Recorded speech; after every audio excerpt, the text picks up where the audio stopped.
काहे बा तने का दिक्कत भेल बा हम तो मतलब खत्म हो गए। झगड़ा करा करेला अब वो होकर आपस में ज्यादा पी लेला बिना बना हो जाए। हो गया गला बिना।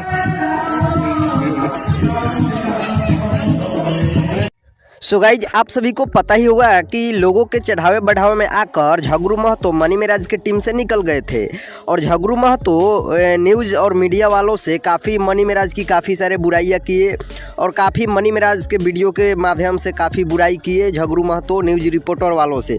लेकिन मनी मिराज झगड़ू महतो के बातों को बुरा न मानते हुए फिर से मनी मिराज झगड़ू महतो को अपने टीम में शामिल कर लिया। जी हाँ गाइज, आप लोग बिल्कुल सही सुन रहे हैं। मनी मिराज झगड़ू महतो के गलतियों को माफ़ करके फिर से झगड़ू महतो को मनी मिराज अपने टीम में शामिल कर चुके हैं। और दोस्तों कुछ लोग बताने वाले ये भी बताते हैं कि झगड़ू महतो को निकाला नहीं गया था, बल्कि झगड़ू महतो दारू के नशे में आकर खुद से मनी मिराज को भरा बुला बोले थे और खुद से मनी मिराज की टीम से निकल गए थे। लेकिन कोई नहीं, मनी मिराज पूरा इनके बातों को मतलब ध्यान में न रखते हुए झगड़ू महतो के बातों को बुरा न मानकर मनी मिराज फिर से झगड़ू महतो को अपने टीम में रख लिए। तो गाइस वीडियो कैसा लगा और मनी मिराज ये काम कैसा किया, अच्छा ये किए या खराब किए, आप लोग कमेंट करके जरूर बताना।